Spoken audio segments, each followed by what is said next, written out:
good afternoon, and welcome. Welcome to the garden. Welcome to Garden Conversations with Rose. Today, my friends, my followers, my family members, and anyone out there, I'm in a celebratory mode today, and I'm gonna take you a little bit inside of myself on a journey I started 36 years ago on today's date.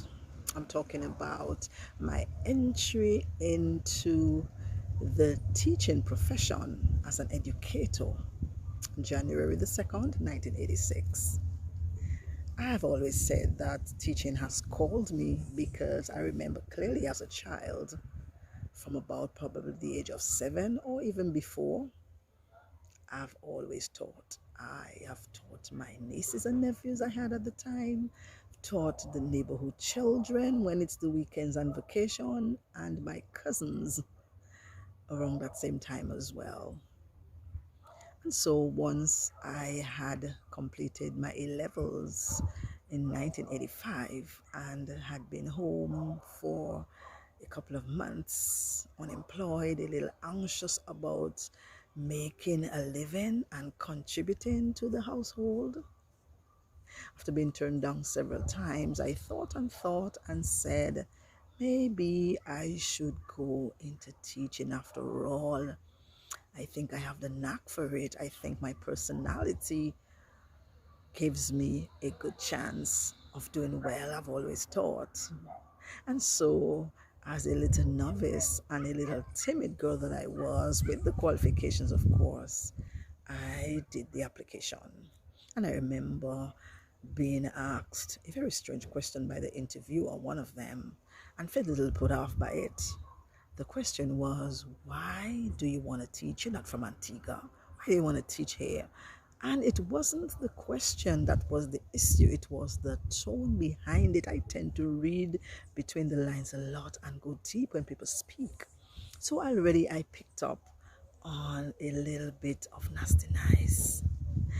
It made me feel a little despondent, but I was determined that I needed to get that job. So I answered honestly as I possibly could and waited after a while to hear the outcome. And of course, I was later told that you are to report on January the 2nd to a particular school. You will be met by the education officer. I was directed where to catch the school bus at the time. And then I was introduced to the school and the staff members. God bless Mrs. Gloria Samuel, my then education officer. So if anyone out there who knows her is listening, tell her that I said she has been a good person to me. She's a little stern, but she was a kind soul and she made my transition a very pleasant one. So thank you, Mrs. Gloria Samuel, for that. So I remember at that time, two schools had just been merged because of construction work at one of those schools. So imagine the little angst and irritation by the staff members that having been thrown into another space. And at that time, the space was very, very small.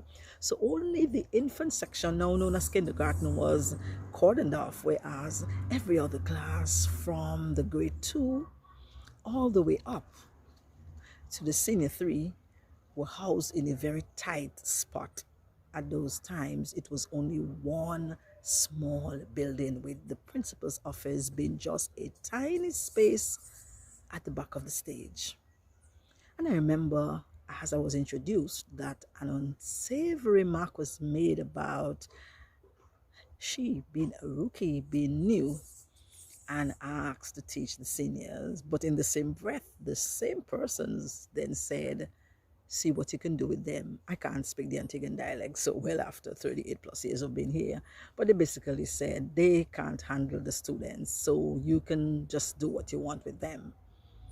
So with the little knowledge that I had, and of course given a curriculum, I started with a group of about 17 students, about 14 males and 3 females, most of them non-readers.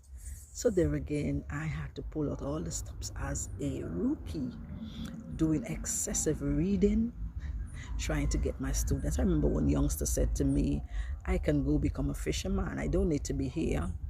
And then there was another one who said, I can drive a backhoe. Why am I here? You're just wasting my time. So on many occasions, I felt so despondent, especially when I gave work and was home marking the paper. Sometimes I got angry. Sometimes I cried. And I felt so badly for my students. And therein started something in me about the educational system that doesn't necessarily cater to our young students, particularly our males who have been failing from the start. And even when those students passed on and exited the system because they were between the ages of 14 and 17, I was sent to another class, then junior 3, now known as grade 4. Again, I had about 25 or so students, one female and all the others being males. And again, they were non-readers, and that really cut me. I couldn't understand why so many of our young men weren't able to read, and here they were at that stage, the middle of the primary school, junior 3 or grade 4, and simply weren't able to read. I remember also having to deal with disruptions from those students, some of them because of my accent at the time, deep Dominican accent, taunted me and teased me and even told me, why don't I go back home on the fig boat? That was something else. But I persevered and continued my journey and love them with all of my heart. So today, when I look back at some of them, they always take time out to say, you were one of the best teachers that we've had. I remember also, bless Mrs. Gloria Samuel, recognizing how I was able to do so well and recommended me for teacher training. But because of the passions and excitements of young love, I think I got carried away, and so I became pregnant during my first year of teacher training, and had to contend with the rule at the time, or the law at the time, where unmarried teachers were not allowed to be in the system. So they were to go home for 6 months with no pay. Nothing was sent to the Social Security, so there was nothing being received. So my child, my firstborn, my daughter at the time, was not a beneficiary of the system. Imagine how I felt, because I wasn't ill or anything. I was perfectly fine. But the law had stated that I could not be in the setting. Many things have changed, so many of our young teachers, our teachers, can continue with being in the classroom, being pregnant, having their child, receiving the benefits without having to go through what I went through. So I'd just like to put it in here for the Antigua and Barbuda Union of Teachers. You have done well in that regard. And fast forward to later times when I dealt with students, I remember, again, I'm not tooting my horn here, I'm just saying that I worked hard. I remember working at my class, doing all of the subjects, but yet being recommended to deal with the slower ones, again because of how hard I had worked. And then of course I also worked with the teacher, the main English teacher, teaching part of the English curriculum, although I had my other class. So for many, many years, I was always asked to do extra, and I did not fail to do what I was asked because my heart was in it. My heart still is. And so I remember, even when I went to teacher training and coming back from teacher training, there was the up and down about where I should go, because at the time more than one principal wanted me on their staff. I'm grateful to a number of teachers, principals who I worked with.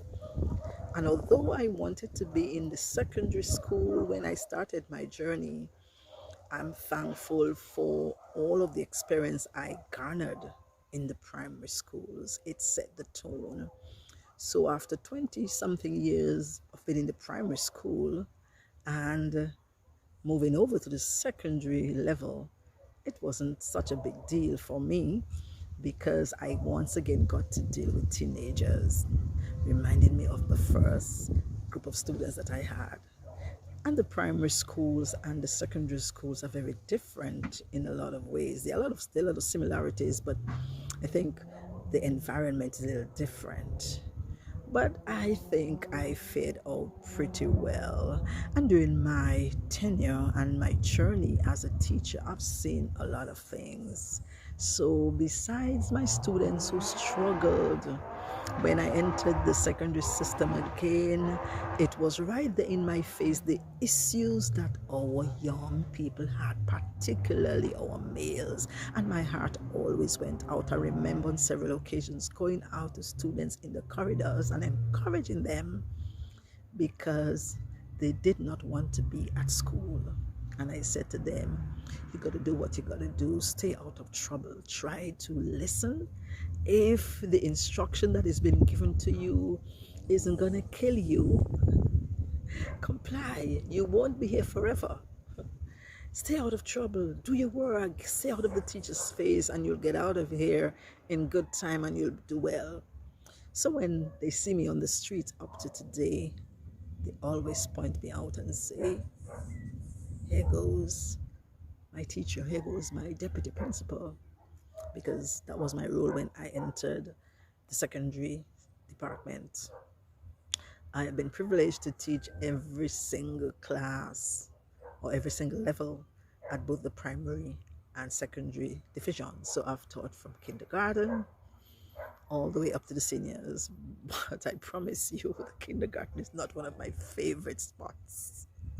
So while I can tolerate one or two or even three little people, an entire class of 28 or 30 in some instances, as it was back then, is not a favorite thing. So I would very much prefer the older ones. But my journey has been interesting, and apart from the students, because I always tell people that my students are not the issue.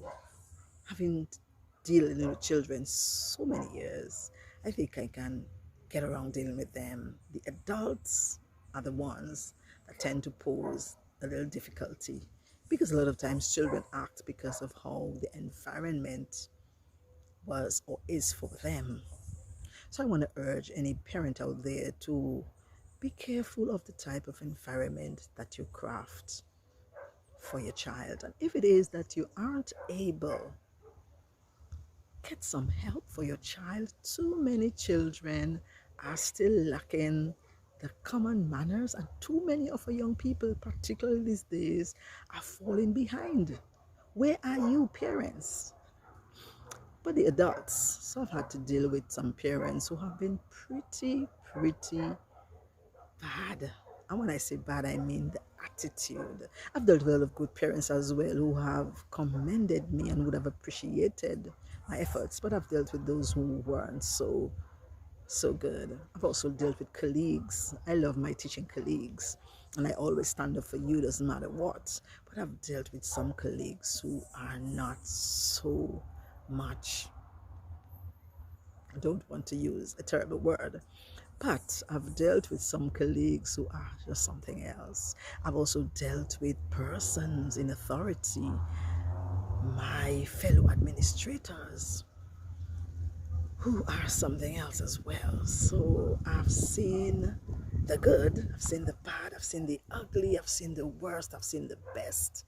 I've been exalted, I've been put down, I have been praised, I have been comforted. There's so many other adjectives that I can use to describe my tenure within the last 36 years. I've experienced situations where persons are thinking that I am trying to overstep. I'm a person who believes in teamwork, and I always put my best foot forward, and I do it from the heart without any ill intention. But some people do not always see things how we see it. I appreciate all of the efforts made to make me feel comfortable in the system, and I appreciate as well all the ills I have gone through and experienced because it has made me a better person. I truly love my students. Even if I don't particularly teach so much these days, I love my students. I urge parents out there again to do your best to be of support to the school system. We need your support. I urge all my fellow colleagues, as hard as it is, because it can be hard, and we can get pretty discouraged, to keep on the good work. And like I always say, as long as your intentions are good and you have a pure heart, your efforts will stand out, and those who try to take you down, they will not stand forever. I've learned that. I've experienced and learned that. So I'm very grateful to have served throughout all of this time. I am happy that I was able to move through both the primary and secondary levels and seeing a broader picture of everything. I urge the education authorities to look hard and long at the system and see how much we can help our young people. I say a lot of times these days that school can be a pretty boring place for students when the needs are not catered to. I urge those of us in authority who hold long-standing ideas and beliefs that do not want to shake them to think twice. Remember, the children we are now engaging are very much different than those of 10, 20 years ago, or even ourselves when we were children. Because I believe most of the persons in administration in Antigua are 50 plus. So I urge us to think hard and long and deep about the children that we manage. I want to give thanks and praise to all of the educators out, because teaching is not easy. COVID-19 has done a number on us, and we have done our best. So kudos to all of you educators out there, all my fellow colleagues who have been with me, who have stood by my side, who have the humor to go with it. And I'm thinking of some names right away. I don't want to start calling names because I may forget some people, but some of them jump out at me very much. So we have Wendy Weaver. Girl, I appreciate you. I appreciate you so much. I appreciate you very, although you're not actively in the system anymore. I appreciate you, Claudia Brenda Brown. I appreciate you, Arian Fleming Thomas. I appreciate you, Mrs. Sutton, one of my old-time principals. You encouraged me. You saw my capabilities and my potential. I appreciate you, Mrs. Gloria. I appreciate you, Mr. Desmond Isaac. I appreciate you for all of the encouragement and all of the support. I appreciate all my current teachers who I now work with. I appreciate you, Miss Gardner, Tanya Gardner. I appreciate you, Miss Hughes. I appreciate you, Miss John. I appreciate you, Miss Prosper. So many other names. I don't want to be calling names. So many persons. So many persons. I appreciate all of my former teachers who taught me all the way from primary school in Dominica. So I'm thinking about one who bears my name, Miss Rosamond Farrell. I don't know if she's still alive. Miss Farrell, you laid a good foundation. Miss Baptiste, thou deceased. For those who are her family members who may hear me now, I appreciate you. Miss Jean Cornelius, Mrs. Cornelius, my primary school teachers. I appreciate you, Miss Natalie. I appreciate you, Sister Andrea. I don't know if this nun is still alive. I appreciate you, Sir Mr. Mac Gordon. I appreciate you, Sir Mr. Steinberg Henry. I appreciate you, Sir, my cousin, Mr. Clifford Parilla. I appreciate you, Sir, Mr. Lawrence, Alec Lawrence, now an attorney at law. I appreciate you, Sir. I appreciate you, Sirs, Philip and Philbert Joseph, my secondary school teachers. I appreciate you, Miss Magloire, my French teacher, and Mrs. Grimner, and Mr. Grimner, my literature teacher in fifth form. I appreciate you, Mr. Corbett. I appreciate you, Mr. Mr. Ashworth Henry, I appreciate you. I think back of Mr. Rawdon Edwards, deceased Rawdon Edwards, one of the greatest historians ever, deceased. I appreciate you, Sir Monsieur Bontin, my French teacher at A levels. I appreciate you so much. I appreciate you, Dr. Pedro Welch at UWI Caveville, perhaps retired by now. I appreciate you, Dr. Letney Rock, my advisor. I appreciate you. There's so many other names I could call. I appreciate you, the principals, all of you who have worked with, the good, the indifferent, and otherwise. I appreciate all of you. I appreciate all the educators I have worked with. I appreciate you, all of my former students who themselves are now teachers. I'm going to attempt to call some names here. So I'm thinking of Lauriston, Chetisha, Michio, Melisha, Sarah Lee, Simona, Shinan, Tina, and of course the younger ones, Courtney, Grace. I'm thinking of Ron. There's so many others that I can't call, but I appreciate all of you. I appreciate all of you, my students. I appreciate my family members, my children in particular. I appreciate you, my children who know that I taught them even during the vacations. So Roselle Gordon, Jackie Gordon, Angelique Gordon, I appreciate you. You have made my tenure as an educator a good one. I appreciate you, Kenasu Dinard, my nephew and one of my students as well. And of course, I appreciate a parent who was just passed, Mrs. Alexander, who worked at the Board of Education. She was a wonderful parent. I taught one of her sons, and she always gave me an update years later. As recently as this year, she gave me updates of her son. So I appreciate all of you, my students. Thank you for accepting me and tolerating me and allowing me to touch your lives, all of the parents. I appreciate you. And I am still proud to be an educator after 36 years.